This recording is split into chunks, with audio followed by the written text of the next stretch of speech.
So you do a lot of like, I wouldn't say you do a lot, but I see you getting more into speaking roles. Like I just see you doing that based on like the event I went to. So I got to ask, so if you had a speaking role and you went up on stage and you have two options, you got to pick a failure. Nothing bad happens. Something bad's going to happen. So either you pull up your laptop and you throw the PowerPoint up, and it's not a PowerPoint. It's some like horrifically embarrassing photo, right? We're not talking inappropriate, but just like embarrassing. Yeah, Don't really want the world to see this. Yeah. And so either that happens, okay, and then you have to work your way through that. Or the second option is you get your 5-minute intro done, let's say, and you're rolling. I mean, you're clicking along. Everything's making sense. And all of a sudden you just blank. And you remember none of what you wanted to say. You don't remember the goal. And it's a solid like 30 seconds to a minute of you just froze. And then you have to figure out, where am I going to pick up the ball from here? And what am I going to do? Which scenario would you rather have to experience if, quote unquote, you had to fail? Probably the second one. Okay. Yeah. Yeah. That's for me in Toastmasters, though. It's like, okay. Because I can always make things up, you know. Like, I'll just start over, but like that intro, let's do it again. Let's do it. Yeah. Really? Okay. It's the second one. So why not the first? Like, what do you think? So knowing you, what corny thing do you think would pop up? Like, what would you like? What would you not want? Would you be like, oh my goodness? When I wore women's pants when I was a manager at Target. Okay. So like inspired the team, the tightest women's pants. Really? Yeah. So yeah. Flowers too. Yeah. So you wore the tightest women's pants with flowers. So let's let's unpack this quick. Yeah. I mean, that's embarrassing now, but at the time it was like, hey, like we need to figure out how to get people to open up credit cards. And okay. So that's where like we were just struggling, and so I was like, well, you guys figure out. I'll wear anything in the whole store. Just put it on, hit the goal, and so like, bam, they hit the goal. So they doubled the goal. So okay. They're like, all right, well then I got to do my part and put on these ugly flower skinny jeans and walk around the store. I like it. So do you have the picture? Yeah, somewhere. So what are the odds we can like throw it up on screen here? You know, mid clip. I mean, I know Emma could get it in for us. Oh yeah. Just something to think about. I don't know what I would pick, because for me, I was in DECA when I was in high school. I don't know if you know what DECA is. Yeah. So for the audience, it's basically a bunch of weird business people that like business too much, and they do a giant research project. It was the avenue I was in, and then you present it to people. Yeah. And I was at nationals competing, and I had practiced my pitch so much. 4 or 5 minutes in, just all of a sudden I zoned out.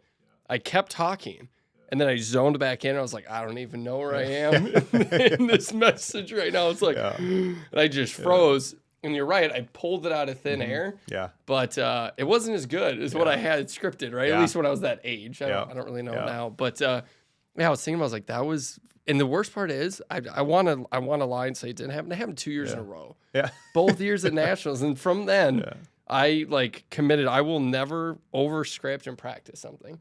Because like your body just like gets in this weird unconscious competence, kind of like in a sport where you just reach up and catch something. Well, I got that way in speaking also. I was like, I don't know where I'm at right now. This is a problem. So I think I'd pick up the pop-up thing just out of fear of like just flashbacks to when I was, 18 years old, just deer in the headlights. But I don't know what mine would be. I have plenty of embarrassing photos I don't really want out there. But right. Or college photo, I guess. Yeah, right. There's a lot of options, a lot of dumb moments. But so really excited about today. So for those who haven't caught on yet, Do You Even Fail is the podcast you're checking out right now. Really, we like to talk about just the ugly of life. That's also beautiful, because without it, nothing grows. We have Ben with us today. I've known Ben for a decent while now. I don't know him, like, we're not like best buds, but I see him in the business world. One of the first people I networked with that was also like a outspoken Christian man of God, and actually like practice that, which is super refreshing. I have a pet peeve. A lot of people are like, yeah, I'm a Christian, and then it doesn't go anywhere from there. Ben, it does, so it's always nice to have like fruitful conversations inside of it. So bringing him on today, I know he's ready to just share way more embarrassing and harder failures than flower pants, but that's still, that would be shameful. And then get into some fallacies and challenges. But feel free, give a little context to who you are, whether you want to start where you grew up or you want to start last week with you ate for breakfast, whatever works for you. Yeah, so. Yeah. And I think we actually got connected through Sean O'Neill. Yes, we did. Chamber, yeah. So that was yeah, probably. And Sean's really nice guy too. Yeah. Probably a year and a half, 2 years ago. I grew up in northwest Minnesota, a small little town called Crookston. Kind of grew up in a family of 4. I was the youngest, one in the lineup. And my mom kind of equipped in all of us kids, like, hey, we're going to, like, if you're going to make money, you're going to work at the store. And so starting at 8, 9 years old, I started at my mom's retail store. And so scrubbing floors and scrubbing counters and just kind of doing that kind of work. And then eventually managing the team and doing buying and selling and all of running the whole store from the time it opened to the time it closed. That was kind of my first experience in sales. And then after that, it was kind of like I jumped right into college and tried to explore, okay, what's next? And so I switched majors a couple times. We can kind of go into that maybe a little bit. But then I really tried to figure out, okay, like what should I do with my degree now that I'm a social science major? And I didn't really know what I wanted to do. And so then when I graduated, it was kind of like Target gave me the opportunity to lead a team for the first time in Iowa. So I moved down to Iowa and then led a team and worked a lot of hours. And then from there, I kind of moved across the U.S. I lived in Colorado and Southwest, Rochester area, managing teams and processes, and then got back to Minnesota and then worked for a software company and then the chamber after that, and now with Tri-Central. So, okay, so yeah.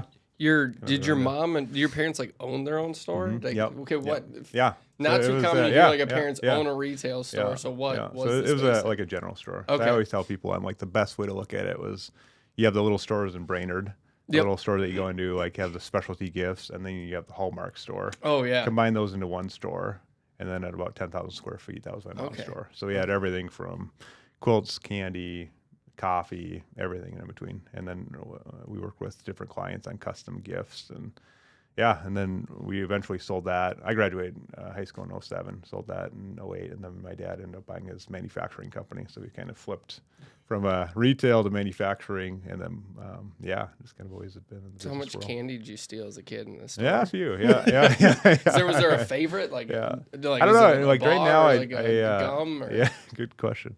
I don't really get excited about candy. Like I get excited about Sour Patch Kids because they're like really good, and those are my favorite. Okay. But like working at the store, like we had so much different candy that it was like you just eat Tootsie Rolls whenever you wanted, and then you just get tired of that, and then you're like, okay, like malted milk balls or chocolate covered raisins, all right, and then because you have to sample it all before you sell it, so you sample everything, and so then now it's like I don't really get excited about chocolate, and we can never have we very rarely had the Sour Patch stuff. So it was like, okay, I like sour over chocolate now. So is Sour Patch Kids the best? Or is there like sour worms? Do you sour, like? Have you ever heard sour fruit? I have not. You have to Google it. What is this? Yeah. sour fruit. No. It's like Sour Patch Kids, but it's fruit. So it's like the fruit version of Sour Patch Kids. This is fascinating. Is it made by the same company? I think so, yeah. Wow. Yeah, good stuff. Interesting.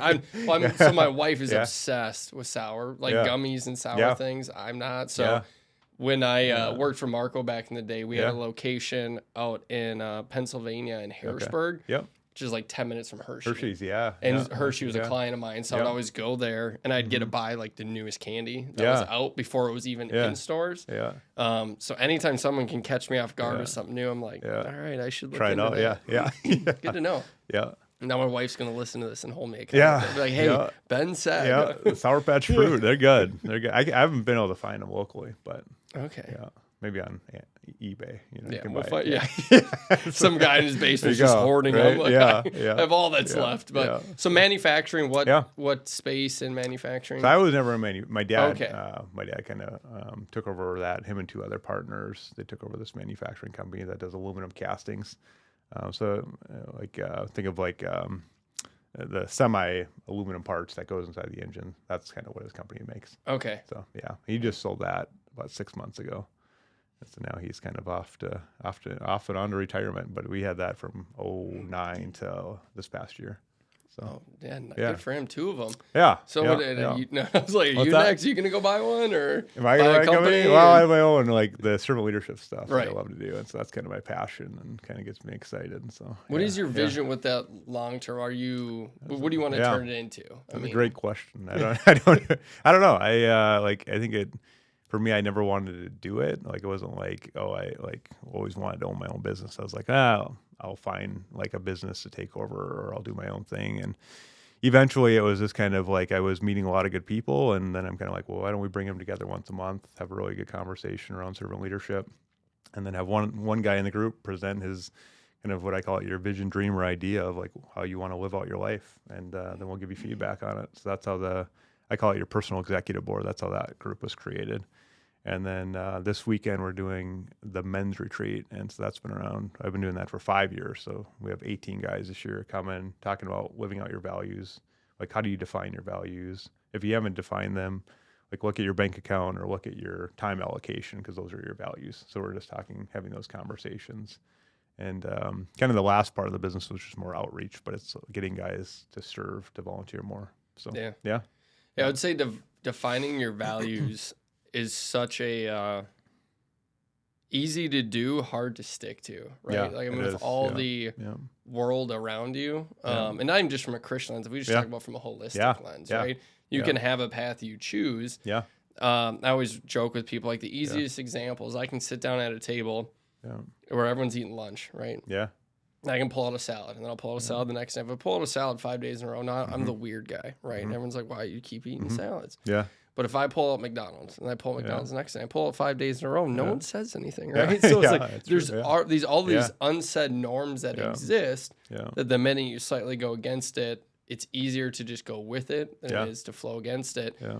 So in your own experience, when you're leading people to help like find their value, or if they have it, like stick to it.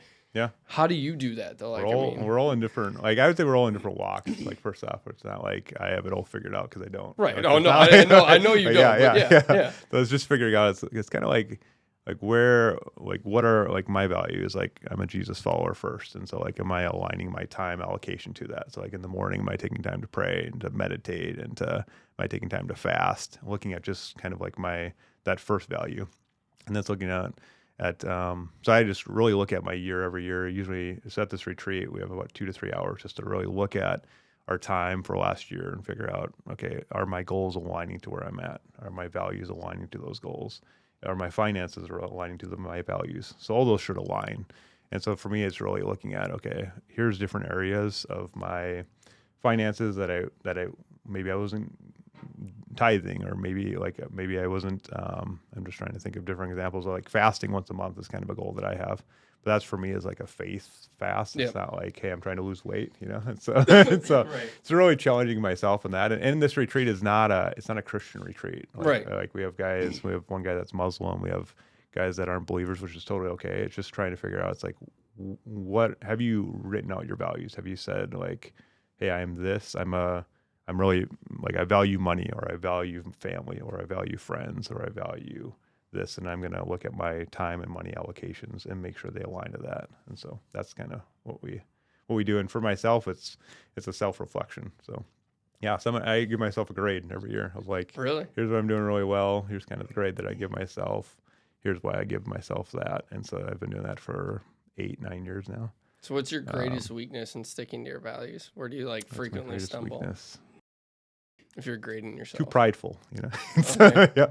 So I think it's just like it's stepping back and just being like, hey, like, I don't have it all figured out. Like, I need to ask for feedback, need to ask for help. So Eric, in the last episode, it was good when he said, hey, I need help. Like, I need to be better at just saying, hey, I don't know that, I need help, or I don't quite understand this. Can you explain this better to me? So, yeah. Where do you think, if you had to look at it, because I mean, you seem like a person who does a lot of internal reflection, right? Which is not a fun thing to do. I probably overdo it, and then you get in your own head. But when you do internal reflection on pride, which I think so many of us think we don't have an issue with it, but it definitely exists. It's hard not to, especially as you strive towards things. what do you think the root cause is in your life that causes that pride to exist inside of you? Is it from your childhood? Is it from something in college? Is it a personal kind of chip you're fighting against? What does that look like in your life? I think there's the pressure of our world. Like there's so many things that like I think like for me, I'm a doer and a goer and an achiever. And so like when you're an achiever, you also get overly prideful too. I feel like that's kind of the weakness of the achiever. And so you have the achiever going and getting and doing and trying to do what's next. And then our world is like our secular world is always like, this is so great because you accomplish all this stuff. And so I think for me, it's kind of saying like what the world values and what I value are not the same thing. And so if I'm aligning to what the world values and they're praising me for that, then I need to reevaluate that. And so that to me is more of my faith, of living out my faith, is saying, hey, like if the world is really excited about all the different things I'm doing and I'm not getting any pushback and I'm not struggling along the way and I'm not having people that are kind of I would say that are really challenging me to grow in a way that I'd say helps me live out more of my values, then I'm not really aligning to that mission. So I don't know if that might have been too deep, but no, it's not. That's what we're here for. I'm just thinking, how do you keep?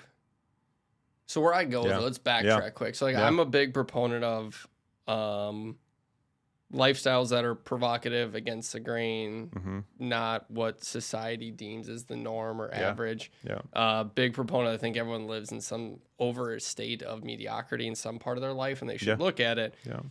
And Emmett, AV guy here, that you all know, he kind of pushed back that sometimes I'm over against it. And so what I hear when you're talking about like, hey, my gauge is if someone's not challenging me, then all the things I'm doing, there's something bad inside of that. And I kind of see that as, well, what if it is just all good because people are thirsting for that, or you've, niched in, you have a right audience. How do you make sure that just because the world doesn't say it's bad, it doesn't mean it's not good, right? Because if they're saying it's good, it could still be good. Yeah. So how do you balance that?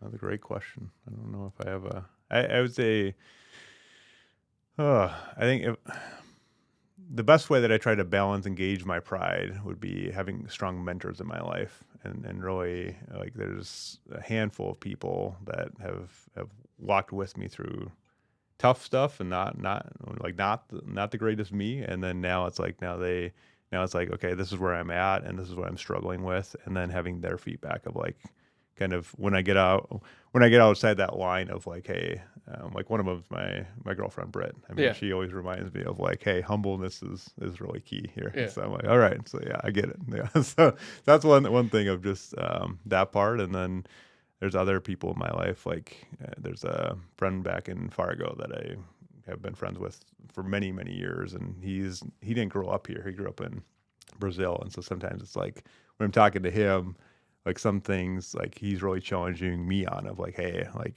it's okay to ask for like help. It's okay to like to try to like piece together things. And so sometimes it's just like slowing down, and he's married and has 2 kids. So he's like very humble now. And like I'm like just learning from him of like, oh man, like having 2 kids, like you're constantly giving up a lot of the things that you want to do in order to help raise those kids and in order to make sure that they're equipped and really that's kind of something that I love having, like best friends or mentors. Another mentor from Brainerd that I've known through the Minnesota Chambers, man, he's like living and breathing like man of God, and I'm just really challenged by him. He's a CEO of a company but he's also on 4 boards and he's leading all these initiatives, and I'm like, how do you do it? He's like, well, it's all about your priorities, and it's all about like putting God first and then let him doing the work. And like we're sinful in nature. I'm sinful in nature, but it's like asking for forgiveness and then coming back at it. So yeah, so that's where I'd say like just having strong mentors would be the key for me on that one. Yeah. Yeah. It's the age old find friends who don't always agree with you, right? Yeah. Yeah. Yeah. Absolutely. And what's interesting for me and the reason I push back on is a lot of my closest friends, I would say, aren't like Bible thumping Christians. Yeah. And the reason I have found that to be is they are more of accepting of what you're trying to become and pushing against you to get there. Sure. Right. Yeah. And versus in the other space, a lot of Christians roll with, they're like, well, it's good enough. Right. Yeah. And that's just my personal experience. Not saying it's the norm of the church. That's why I was like, there's a lot of quote unquote worldly people who think what I'm doing is good. Yeah. And it doesn't mean it's a bad thing. But so that's why I was like, hey, I wonder how you balance that and how you work through it. Yeah. But what I really like is you talk about picking that endpoint that you always put first. And I would say overall, I would say you're not a prideful person from who I've met. You should, you know, as a, not to, you know, puff up your chest by saying it, but like when I did this podcast studio, a big thing that weighed on me, and Emmett, I'm just throwing that to you right now. So hopefully you're cool with what's about to go down. But go for it. So I had been praying about it a while, and I talked to a couple of my close friends. I was like, hey, I'm not at peace about this space yet. I said, I spent a lot of money on it to do a podcast. Yeah, people are going to like know about my faith and stuff, but I had one Christian buddy of mine who locked horns with me pretty hard, and we sat at a Panera for almost 4 hours, going back and forth, right? Yeah. And so what I'm going to be starting in February, because the only way I feel like I can put God first inside is something the world's okay with, is opening this space up one morning a week for a Bible study. Nice. So anyone can come in, just sit down, hang out. If you want to read the Bible, awesome. If you just want a place that you don't understand why it's so peaceful, it's because it's God's presence is here, and you just want to come hang out, that's fine. Love that. And it's the dedication, right, of I don't care if no one shows up for a year, but that helps me mentally keep putting God first, going, I'm here every week, once a week, even if I'm alone, talking to God in a space, remembering who gave me the ability to have the space intellectually, financially, connections, people like Emmett to get it. So to give a little context, so we are doing a pivot a little bit. You might have noticed it in the script now, but it was so heavily business failure at first. We felt like it niched out this whole group of people who have a story to tell and who have wisdom to share, no matter if they're a business leader or not. Because you're in a leader in some facet always. So it's kind of weird. I don't really care. You guys can call it a failure or not. But we're shooting episode Friday. We're actually going to orange paint, cross off the business part on here. Nice. And it's almost like podcast 3.0 now. Sweet. Yeah. But awesome. To get here, it's ridiculous. God's hand that's been in this, the amount of stuff that's gone right. Like I was telling you out there, the pricing to be 50% less than what anything in the market. And for people to help us get there, it wasn't their pricing already. It's just crazy. But obviously we're here to talk about some probably in your head failures you really wanted to get out there. You're like, you know what? This is a good faceplant story.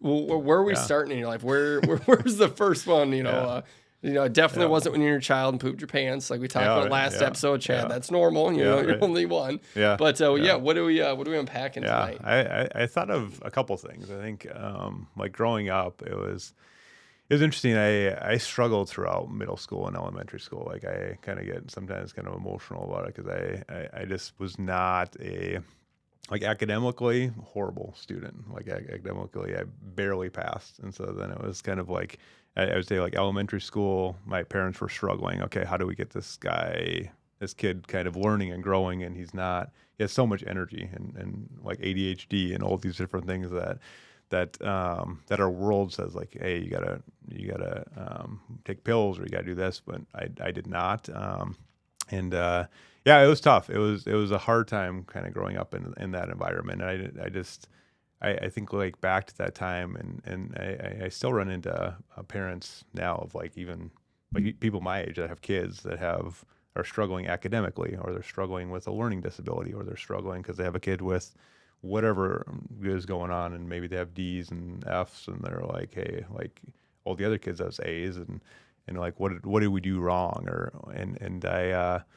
So kind of growing up in that environment, I challenged myself, I would say, to figure out, okay, like there's a purpose to like why I'm here, and I need to figure out like what that is. And so like kind of this first switch that kind of got triggered was probably junior year. I started volunteering at a soup kitchen in town, and that was just like, I was just like, oh, awesome. Like I love to serve, I love to help. And I and continue that on into this movement called the Paid Forward Tour. So that was in college. I led a lot of volunteer trips, and that kind of filled me up and filled my cup of like, hey, like my purpose is to serve others first, and really put others in a good spot. And at that time, it was probably freshman year of college, and I was still kind of like halfway where I was, I guess, when I graduated high school, I was like, I just want to get out of here. I don't want to keep on kind of repeating the same past failures. And so I just want to go out and go to college and have a good time. And I'm going to be so much more successful in college. But what I realized is kind of like that freshman year of just kind of, I would say, partying and doing the things that you do freshman year just kind of really hit me once I realized kind of after that year, and a lot of my friends were kind of doing different I would say different activities that I didn't really want to do anymore. I don't want to party. I wanted to figure out, okay, academically, how can I graduate first off, and second off, how can I get a degree where I can truly serve others? And so I flipped another switch, I guess, in sophomore year, because that's when I dedicated my life to the Lord, and it was kind of like on my hands and knees, and said like, hey, like I'm not perfect. I don't have it figured out. Like I was kind of at a low time in my life, and kind of growing up without friends, and then trying to figure that out in college, where now, like, I'm a guy that just loves people. Like, I just love, it doesn't really matter to me if you're Christian, you can be Muslim, you can be agnostic, you can be Buddhist. It doesn't matter. So that flipped a switch in me kind of growing up of like my love for people that aren't necessarily accepted, and maybe aren't, maybe they're struggling like I was, or maybe they have a learning disability, or maybe they look different than the norm in a small town, in a small community that I grew up. Like, if you have people that didn't dress like you or didn't quite act like you, and even going back now, it's like it's a challenging deal where I'm always challenging my friends and my family and people around me just to like broaden our horizons and travel, like get outside, like go to the Middle East, go to Africa, go to like South America, and experience different cultures, because like you realize that, like, kind of like what Eric said in the last episode, like love first. And so, yeah, that's kind of what So definitely a couple things I want to unpack there. Yeah. That's a lot of. First, are you mad you didn't go on pills for your ADHD? Are you mad at your parents? No. I would say for me, and it was probably the last few years, like just managing it. I think for me, it's just like I have to exercise 5 to 6 times a week and just get that energy out, because I just have probably more energy than most people. So then it's just figuring out, it's like, hey, like for me, that really works, like exercise. And then part of my day is like I start my morning and I journal. I hate journaling, like absolutely. Just don't like horrible. It. I don't like it. Yeah, I don't like it, but it really helps me. It like helps me kind of like process of like all these different ideas that I have. I just put them in my journal. And I was really challenged by a mentor and therapist of like, hey, are you journaling? And I was like, no, I don't like journaling. And they're like, well, you should journal. I'm not trying to write an essay every day. Yeah. So that's really, I mean, I think like everyone should journal, because you see kind of like the past, and you're like, oh yeah, like I was dreaming about this business idea or this podcast, and then 6 months later it comes true, and you're like, wow, like it's cool to see that factor. And then meditation is big too. Love to start my day with meditation, prayer, and journaling. How long do you meditate for? Depends on 5 to 10 minutes, which I probably do more, but it's like a journal prayer, or journal, pray, and I'm in the Word every morning. And so that's kind of my about hour to 45 minutes to an hour time. Okay. Yeah. That's really helped. I think for me, it's to slow down in the beginning of the day. And that's what I learned too through another failure, where it's like, I think like you talked about this in past podcasts, where people are like, you got to get up at 5 in the morning. You got to get up at 4 in the morning. You got to work out. And then after working out, then you have to have this schedule of like 5 and then 6 and then 5, like 7 and all these. And I did that for a while. Like I was getting up early, and then I realized I'm like, I'm not that kind of person. Like I don't like mornings. And so for me, it helps me. And I feel like that's what my biggest message for a lot of people is. It's like, you don't have to get up at 4 in the morning to be successful. Like you got to figure out like what is success for you first off. And then once you figure that out, then it's like, how do you organize your day to make it so you achieve success? So, yeah. Yeah. It's, when you think about like the ADHD side, you think about the medication around it, you think of all these things you are putting in to counter it. Yeah. It just comes back to, right, like what's easier. Yeah. And that's what I struggle with is, I'm not saying ADHD doesn't exist. I'm also think it's way blown out of proportion, and if that gets me in trouble, it does. And so, in my opinion, it was just super interesting. I don't know if it was a small town thing of why your parents didn't use medication, or if they thought it can be controlled. Like Michael Phelps is another great example, right? Yeah. Extreme ADHD, like off the charts, where from the research I've done, I'm like, that's a legit example of ADHD. And that's why I became so honed in on swimming, and why he would swim songs that allowed him to like mellow out for the rest of the day. Yeah. And so it just makes me think about how many aspects of our life are we quote unquote medicating, right? Like I medicated a good chunk of last year with liquor, right? So it's like, didn't realize I was just that bored with my life. Yeah. And with a lot of the people I was around that I would just drink. Yeah. And all of a sudden I woke up one day, I was like, I drink because I don't enjoy that atmosphere, that event, or that, a scenario. And it's no blame on anyone else. That's my own fault, right? Like I put myself there. No one drugged me there. Yeah. So it's just, I'm refreshing to hear someone go, hey, I'm not for it. I definitely still, quote unquote, would struggle with it, but I use things to counter it, right? Yeah. Yeah. So, and I think it's all mental health stuff. It's like we all have like our challenges, and like exercise is key. And I think like I said, like Britt, she's a physical therapist, my girlfriend. Okay. She inspires me in that arena, which is great because I need more inspiration in that arena and more friends. And I think you're a big guy working out, and it's like when I hear of others working out, I'm like, okay, now it's like, okay, I got to get a rhythm, and I got to get a pattern, and because when you're taking care of your physical health, mental health, and spiritual health, you're in a much better spot. If like one of those is struggling, or you're kind of low on one of them, then it's like you kind of have to rebalance and reprioritize. So yeah. Without fitness, that's the only thing that pulls me out of my It was the first thing that got me out of my original 1.0 lifestyle. And then even with the pivot of this year, Emmett and I hit the gym 4 to 5 days a week.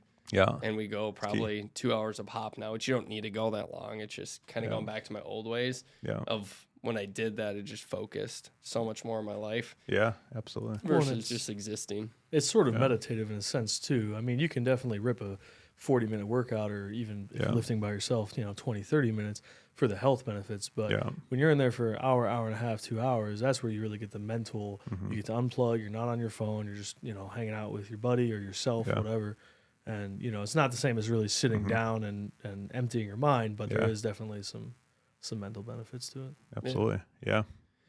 So the other thing you talk about, I'm gonna push on this a little bit. So you talked about love. Yeah. You talked about traveling overseas. Yeah. Just traveling as a whole, which I'm a huge proponent of. I think not just overseas, just relocating from where you exist, especially where you grew up, doesn't mean not to go back. But I think I would say 10 years. Like you need 10 years of your life like outside of that realm, because what people don't understand, and whether it's the block you live on, the city you live on, like every circumference has a ecosystem of life inside of it that is nowhere like anywhere else, right? And so if you grew up your whole life, like a big chunk of my life in Sauk Rapids, Minnesota, when I graduated, I moved to New Jersey, or outside New York. Well, that was an entire new lifestyle environment, nothing I'd ever experienced, right? So as you do that, your horizons broaden. And what I've noticed interesting, people who don't relocate, the horizons don't broaden as fast, or they just don't broaden at all. And you're just kind of like in this one lane lifestyle focus.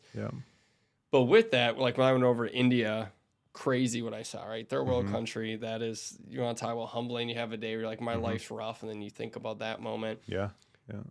But as a Christian, what's the walk? Because I get pushed on this a lot, of being okay with everyone and everything, but still prioritizing what the Bible tells us to believe first. And so I have my opinion on that, but I'm curious in your space, right? Because I'm with you. I hang out with a lot of people that aren't Christians in any facet of their life, and I don't care if they are, and I still love them to death. But what's your stance on why you think that's okay as a Christian? Can you repeat the question? Why is it okay as a Christian to be okay and not try and change everyone around you? I would say for me, the biggest change. So I think there might be two parts to the answer to this question. So first off, it's like personal accountability. It's like points back to me or you or whoever. It's looking at like one thing that I can control is I can control myself. So it's like getting in the Word every day. That's what I strive myself on just getting in the Word at least 20 minutes every day, and then praying and meditating on that.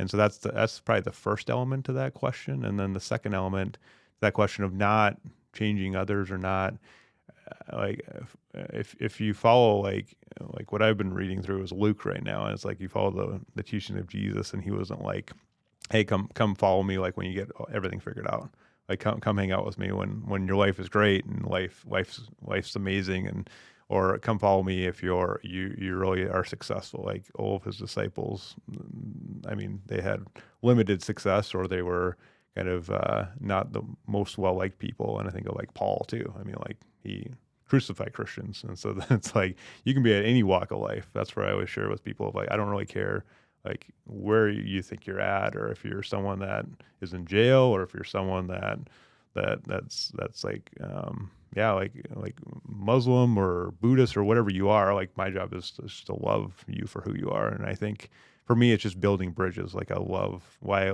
I network and connect with people is I love to learn and grow, but also like show them like, hey, I'm really genuinely interested in you as a person. And like, yes, business is great, but like I want to know each person personally. And then it's like, and then if we decide to do business together, even better. So yeah. Do you personally desire that the people you grow close with accept Christ and become a Christian? Is that an internal hope for everyone you interact with?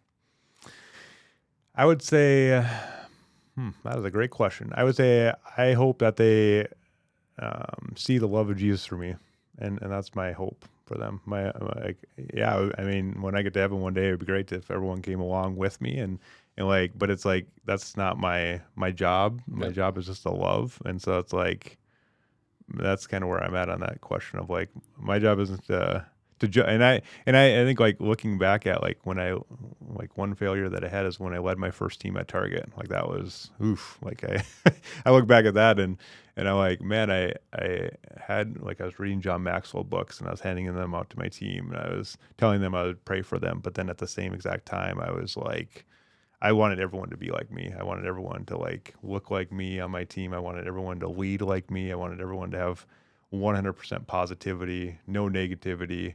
And then I realized after that experience of leading teams for 2 years at Target, I'm like, okay, I was leading totally wrong, totally offset. And I can't change anyone's mind. Like it's not my job to change anyone's mind. It's my job just to help them grow and help them learn and help them along this journey of life. Like it's ideally, like I even tell some of my friends that aren't Christian, I say like, my job isn't convert. Like I can't convert anyone, and I can love you and like I can pray for you, but that's my job is just to love first and continue on. So yeah. Interesting. So you were the Bible thumper, kind of smacking people on the head. No, I wasn't at Target. It wasn't the Bible. It was the John Maxwell like leadership. 21 Years Spiritual Laws of Leadership. Love that book, and so I was handing it out to people and being like, "Here, read this book. Here, read this book." But then I wasn't really taking the time to like listen to them, listen to their concerns, and then getting I would say the best thing that I learned from that experience is listen to them, listen to their concerns. Maybe they're not a reader. Maybe they don't like books. And so then it's figuring out, hey, is there a podcast? Is there like something that I can do to help you grow? Something that I can do to help you like achieve whatever goal you have? Because maybe it's their goal is being the best cashier ever. And I was pushing them to be the manager, but like maybe their place or maybe their growth plan was not to be a manager. Maybe their growth plan was to be a musician or to be, I don't know. I think like working in those leadership roles, like I realized really quickly of like, hey, I'm not trying to change you. I just want you to be the best you can be. And so that's what I realized through a lot of failures at Target and Macy's and Tiffany and Company. So you probably did what my biggest weakness is I meet someone. Yeah. I see their potential, and I want them to capture that, but that doesn't mean they want to capture that. Yeah, right? And absolutely. that's hard. So hard. You're like, man, you could, and they're like, and the injustice I've done to so many people is ignited a fire in them for that they actually never had the desire to get to. Yeah. And so I get frustrated, they get frustrated, everyone's frustrated, right? Yeah. Like, I never wanted to be this. And even though, they have the ability to be the best photographer in the country, if they don't have the desire to go through the pain to get there, they're never going to get there. And so major flaw on my part as a leader was, I was just trying to make them better, right? So it's a pride thing. Yeah. When in reality, no, I should just make them enjoy where they're at and then understand where they want to go. Right? Yeah, exactly. Yeah, that's the hard part as a leader. That's probably one of the most difficult things that I think I dealt with. And even to this day where I'm networking with people and I'm like, hey, you should connect with so-and-so. And then I'm like, and then I need to go back and ask them, do you want, like, are you a connector? Are you someone that wants to connect with Devin, or are you just someone that just wants to have a really good conversation? That's okay. So I think it's just asking better questions is kind of what I've learned through that, is asking them better questions to understand like what is their need, what gets them excited, because it's probably not the same thing that gets me excited. So and that's kind of a learning cycle for me too. I like it. Yeah. So in all your life of failures, obviously fallacies is important to touch on. What fallacy have you participated in just aggressively? You already mentioned you kind of lived a little bit of that, CEO calendar lifestyle. Mm-hmm. What else, though, do you think people believe too easily? I would say today? Probably in the last, so my 2019 to 2022 was probably the hardest time in the last 10 years of my life. So it was like a lot of change. I went to a new industry. Britt and I broke up for probably 3 months. And then kind of the third thing that we had is, and then I really had to figure out who I was, like, and really what I wanted, and to slow down. So those are the different things that I really struggled with, I would say. And then I'm trying to, I think like for me, it was basically finding, like, similar to Eric, where it's like, hey, I need a counselor, because I can go to my friends and I can go to my family, but I'm going to get opinions no matter what direction you go. When a counselor, you don't get really any opinion. You just get a neutral opinion, which is great. And so that really helped me to kind of like align myself and saying, okay, like, here's what I can control. Here's what I can't control, and really listing those out. Here's how I should be journaling and listing those out. And I always gave the excuse of like, well, I don't need to journal. Like, I don't like journaling. But now it's like, I'm starting to enjoy it, and it's taken a year and a little over a year. But I'm really enjoying that part of I would say the fallacy of like, hey, if you don't like it, don't do it, kind of like deal of like, and you kind of want but there are certain things too, like even going to a counselor, it took me, probably 3 or 4 weeks, and then 5 times around the office before I actually went in and then talked to her. And then I was just like extremely emotional over it, and realized that I'm like, well, in our world, like, I was so positive, and I think most people that ran into me were like, wow, you're happy about everything. And then, but at the same time, I only had one emotion. I had happy. I had smiling and happy, and I didn't have the other 7 or 8 emotions, or hundreds of emotions, I guess. So I was figuring out, it's like, okay, like, our world loves the happy me, but it's like I still needed to work through a lot of the other emotions, and kind of go back to the root of like, okay, why don't I cry? Like, why do I keep everything in? Why can I handle all these different problems but not really show emotion to the problems? And so that was something that I had to learn kind of a difficult way in the last year and a half. So yeah. Would you say that ties back to the pride and the image you give up front? Probably, yeah. And you're like, hey, I'm the happy guy. I can't yeah.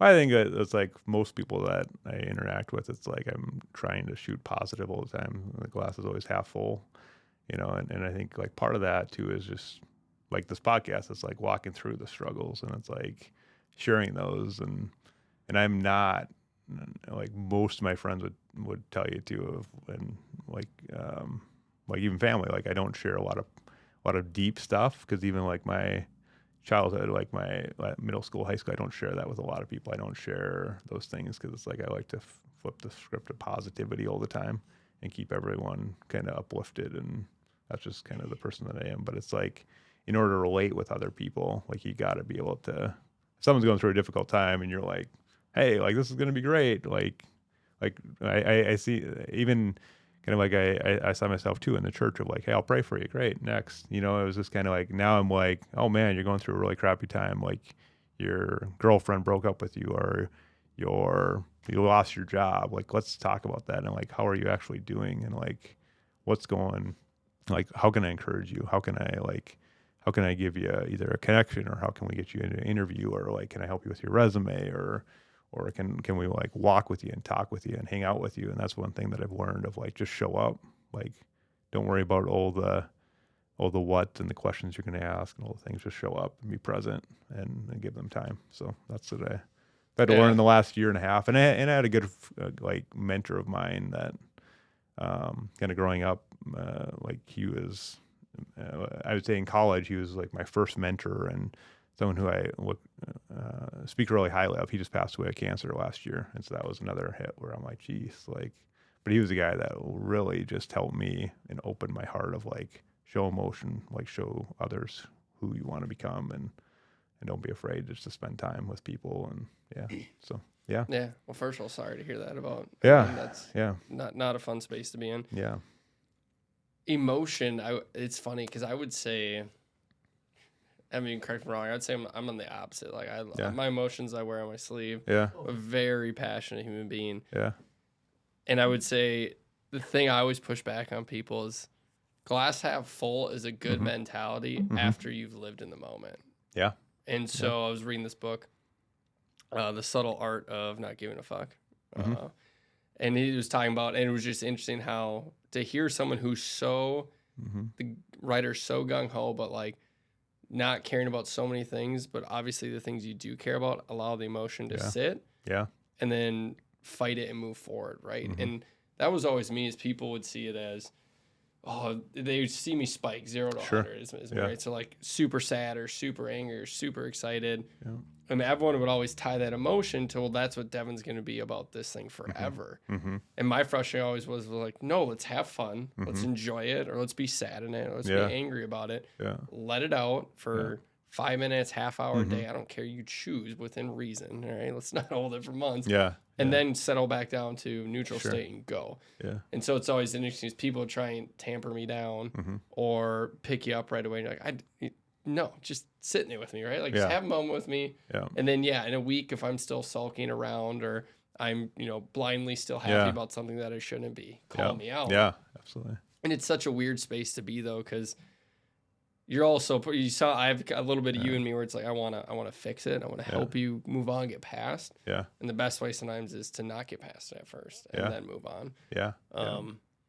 So what would you say, what are you doing? This is 2024. You've learned this for the last year and a half. How do you practice that, I guess, in your space? Like if someone's at an audience or listening or watching, they're at home, they're like, hey, I'm with Ben though, like it's always half full. It's going to be okay. It's meant to happen. This is what we do.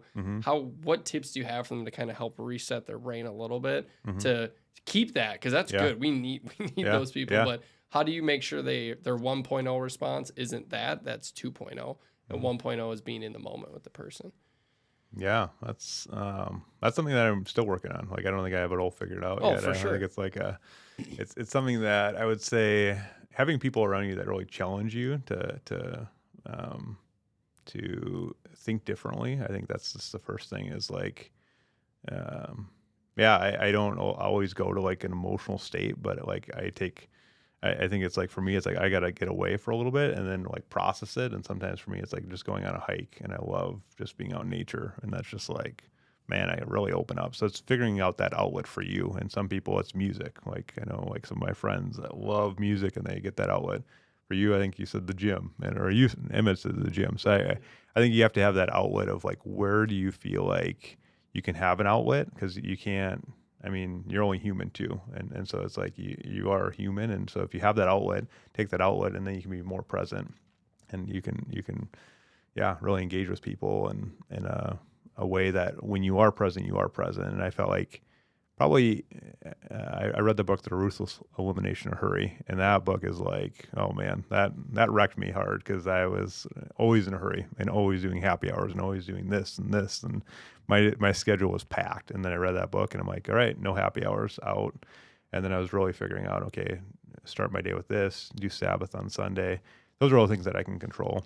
And then it was just looking at other things that I'm doing of saying, okay, like what are my other priorities? Because time is really, a tool that you have control over in some regard. Like you have control over like what meetings you take and what meetings you don't take, and hey, should I be going to happy hour, or could I have a 6 a.m. coffee? And I hate mornings, but I'm going to have a 6 a.m. coffee now. So I think it's just figuring that out too, is just like figuring out those priorities. Like, what are your ruthless elimination or hurry?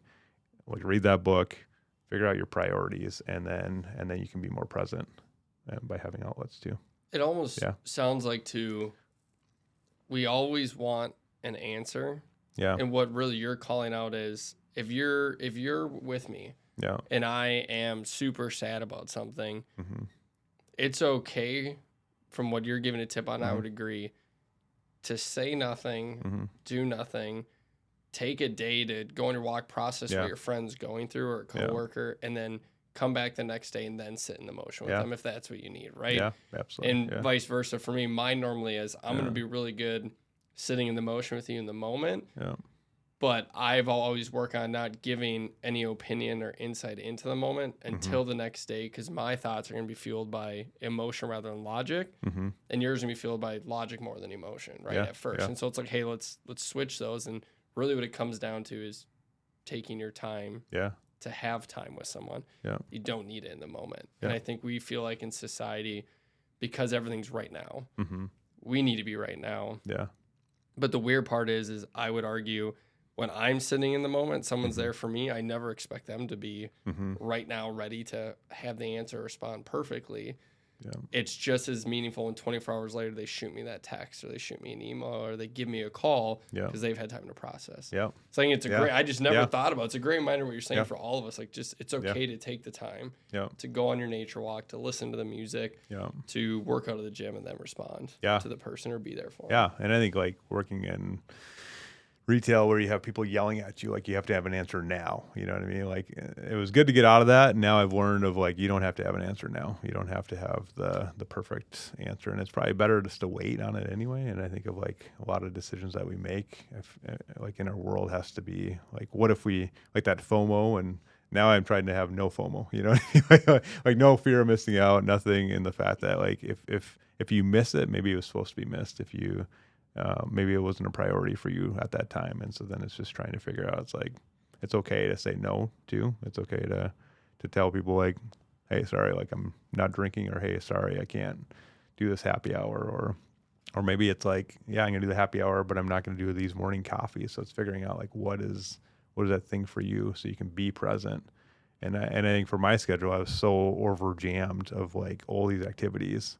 And so now it's like, now there's a lot of open space, in which I feel like when I have open space, I'm much more present, can talk more, and I'm not worried about, like, oh crap, I need to leave this meeting 5 minutes early so I can get to the next one that's back-to-back meetings. And it's just, it just helps. Yeah, I think we all want to have the solution, right? We all want to be I think as guys. Like, And I would say on top of it,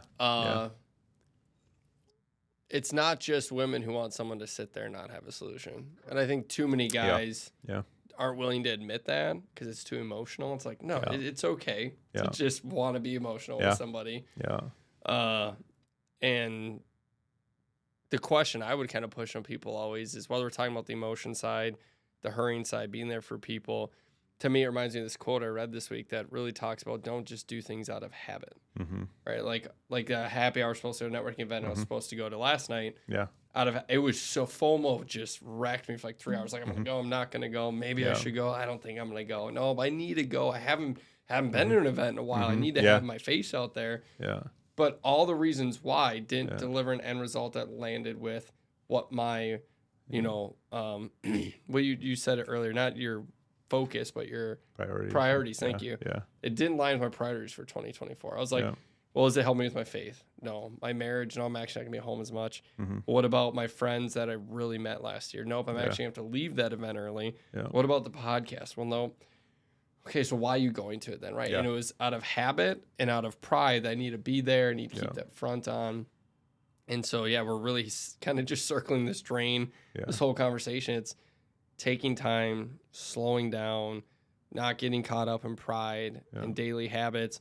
So as we go down that, that drain right now, is there a challenge inside of that, or that ties back to your failures from your childhood that you really want to leave with people to take with them after tonight's combo? I was thinking about this because I remember hearing it on Eric's deal, but I think for me it's just like, if you're a person of faith, don't play God.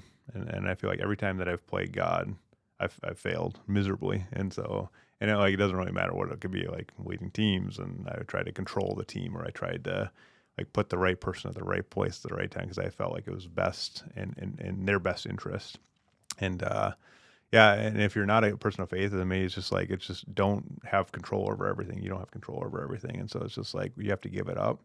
And that's probably my biggest piece of advice. And that's something that I work on today, of like even within my relationship. Like I don't want to control it. Like I want God to control it. But like I feel like when you have stress, when you have anxiety, then I gotta, like, whenever I'm stressed or anxious about something, it's like I gotta come back of like, hey, am I trying to control this situation?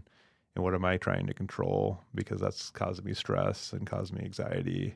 And is it really worth it in the end? No. And so then so that's something that I constantly challenge myself of, like, don't play God, because that's when you lose 100% of the time. And that's when you make the biggest failures. And when I, like, even decisions, like when I think of like career paths, I think I've made several decisions in career paths, and it's like, hey, like I want this so bad, I'm going to do everything for it, but maybe that's not the right path for me. Like that's something that it's like you got to take time to reflect and figure out, like, is this the right thing? Is this the right career path? Is this the right person that I should be dating? Is this the right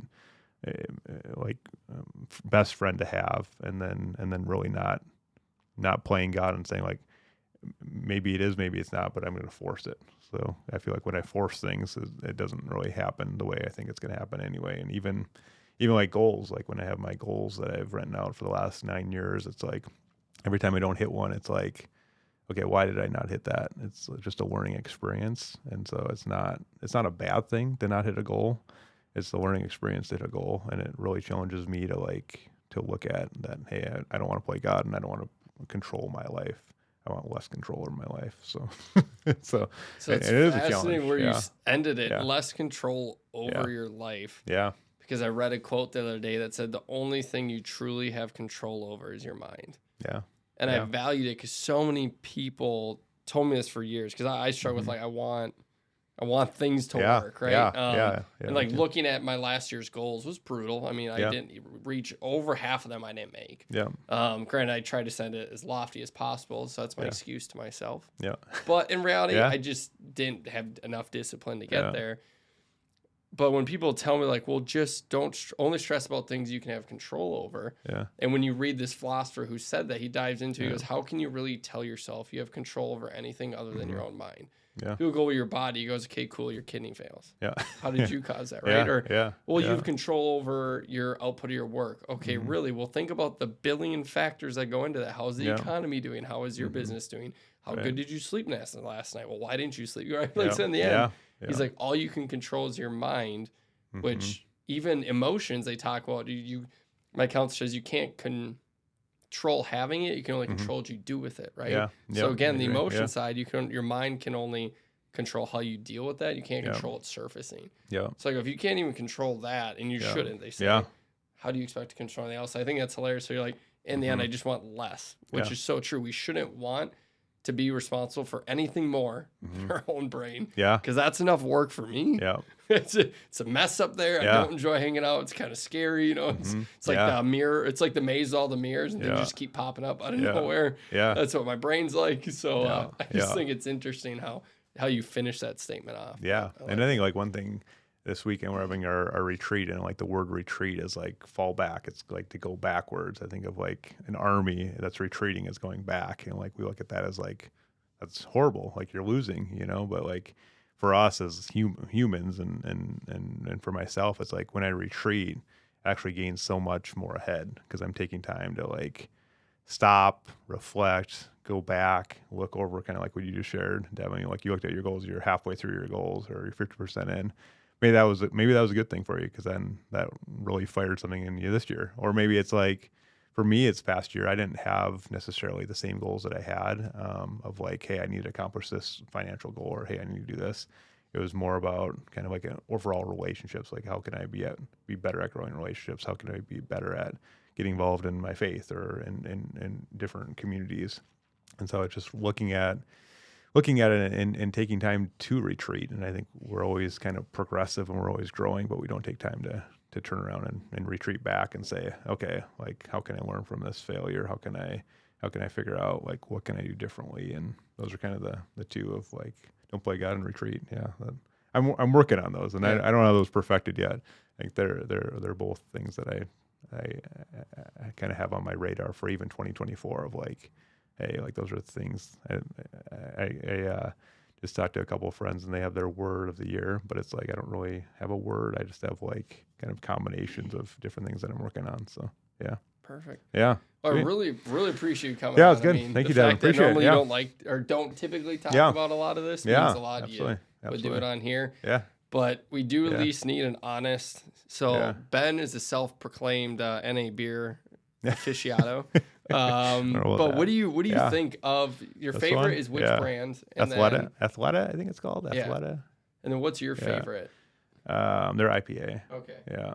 Otherwise, I mean, this is okay. Like, it's not. One through 10. Yeah. 1 through 10. 1 through 10, probably 5. Okay. Middle of the road. 5, 6, maybe. Yeah. It's not bad. I like a little bit more hop. Okay. Yeah. So if you look at the Athleta beer, they have a little bit more hop, but I would ponder it if I was at the liquor store. Yeah. could be worse, but could definitely be better. Yeah. So I'd say the two I tried. I'd give it like a 6, 6.5. I didn't try beers I normally like to drink, so it's not really a fair rating. Yeah. I'm next episode going to crack into some of the other ones that we didn't try tonight, but overall, I wouldn't throw shade at it, but I wouldn't like go get it tomorrow. Yeah. Actually, Summit has really good IPAs for a local IPA beer. Yeah. So, Awesome. Yeah. Well, like we said, sweet retreat. Yeah. And don't play God, which means just stop trying to control everything. Yeah. Just go meditate for 10 minutes in your own brain, and you understand that's enough to try and control. That's right. But awesome. Well, sweet. Awesome. Appreciate Thanks it. so much. Appreciate it. Took quite a fall, didn't we, Master Bruce? And why do we fall, Bruce? So we can learn to pick ourselves up.